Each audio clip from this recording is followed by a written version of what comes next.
was a beautiful morning on the island of Sodor. Thomas the Tank Engine's blue paint sparkled in the sunshine as he puffed happily along his branch line with Annie and Clarabelle. He was feeling very pleased with himself.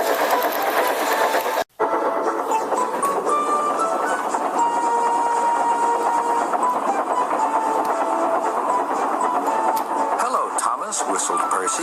You look splendid. Yes, indeed, boasted Thomas. Blue is the only proper color for an engine. Oh, I don't know. I like my brown paint, said Toby. I've always been green. I wouldn't want to be any other color either, added Percy.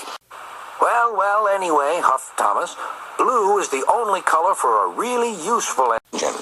Everyone knows that.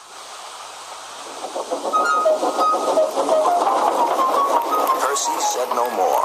He just grinned at Toby. Later, Thomas was resting when Percy arrived. A large hopper was loading his freight cars full of coal.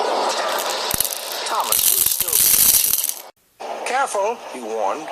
Watch out with those silly cars. Go on, muttered the cars. By the way, those buffers don't look very safe to me.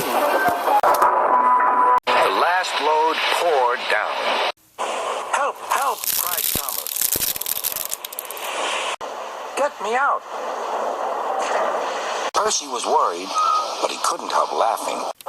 Thomas's smart blue paint was covered in coal dust from smokebox to bunker.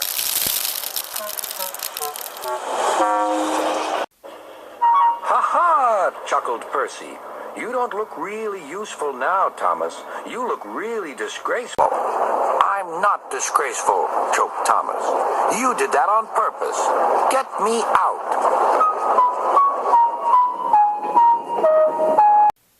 It took so long to clean Thomas that he wasn't in time for his next train. Toby had to take Annie and Clarabelle. Poor Thomas, whispered Annie to Clarabelle. They were most upset.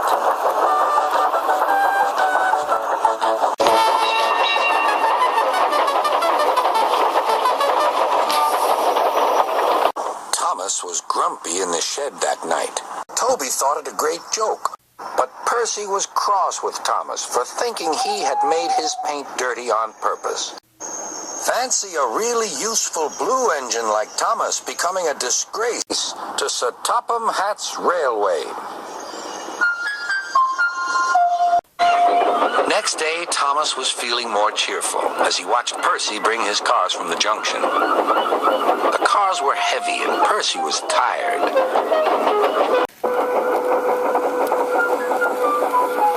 Have a drink, said his driver. Then you'll feel better. The water column stood at the end of the siding with the unsafe buffers. Suddenly, Percy found that he couldn't stop. The buffers didn't stop him either. Oh, wailed Percy. Help! The buffers were broken, and Percy was wheel-deep in coal.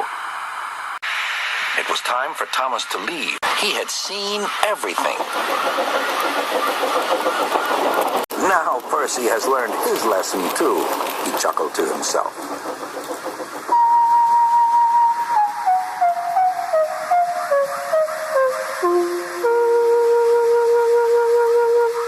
That night, the two engines made up their quarrel. I didn't cause your accident on purpose, Thomas, whispered Percy. You do know that, don't you? Of course, replied Thomas, and I'm sorry I teased you. Your green paint looks splendid again, too. In future, we'll both be more careful of coal.